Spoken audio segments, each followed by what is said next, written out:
friends! Welcome back to the vlog. I'm Many hours later.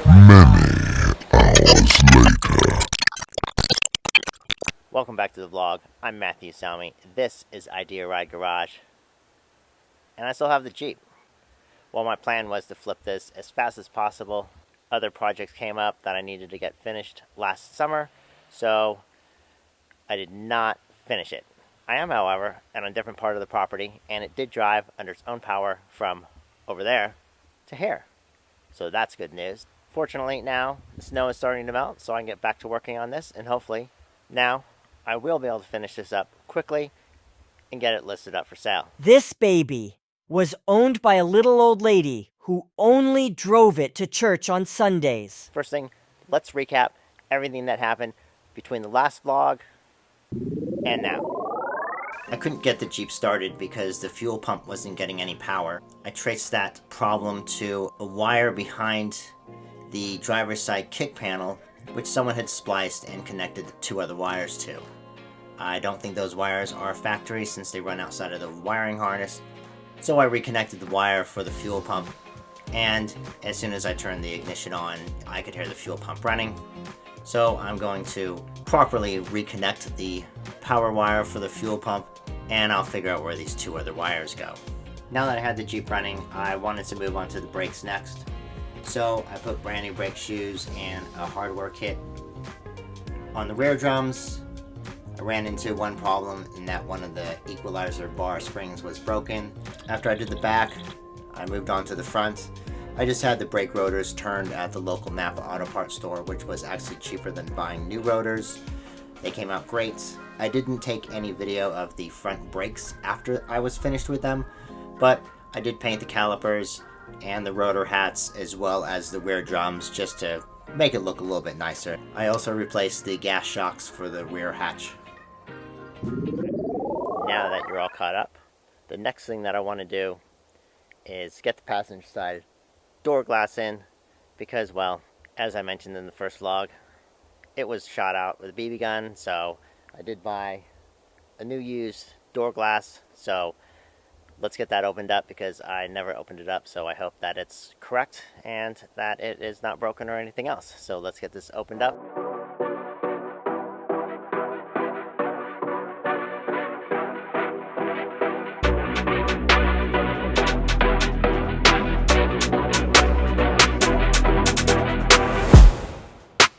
One passenger side front door glass. So putting the new glass in the passenger side door should be pretty easy. However, since the glass is broken, I need to get this nut off and this back piece that attaches to the glass, or where the glass attached to it, doesn't really provide me very much for me to grab onto, so I don't really want to grab the glass and have it spin in my hand, so we will figure that out. And luckily that was pretty easy, thanks to good old trusty vice grips. Sorry, channel locks. According to my shop manual, I need to pull out the vent window frame. So according to the manual, there is a bolt right behind here, down here, and a couple of screws on the leading edge of the door. So let me get these off, and we will find out if I can get this window in or not. Alright, I now have this vent window loose, and they are claiming that I need to remove it. Alright, I have the vent window frame out, so now let me drop in this door glass, and then I'm assuming I put this back in after I put the door glass in and put it all the way down. So let's find out.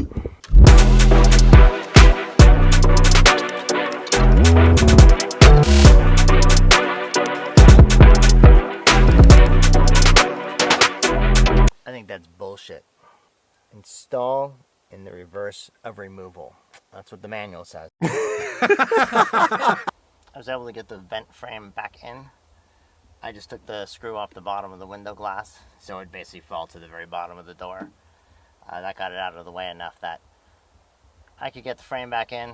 So let me get this screwed back together, and roll the window up.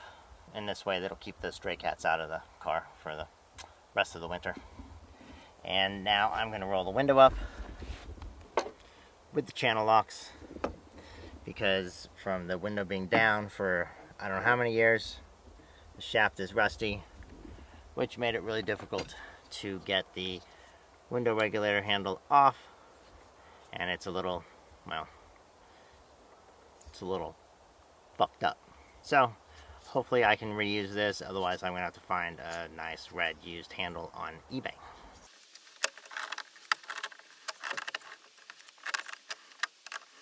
And just like that, it's got a window.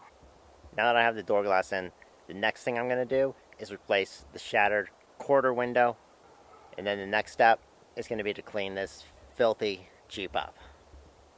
So be sure to stay tuned, subscribe, and until next time.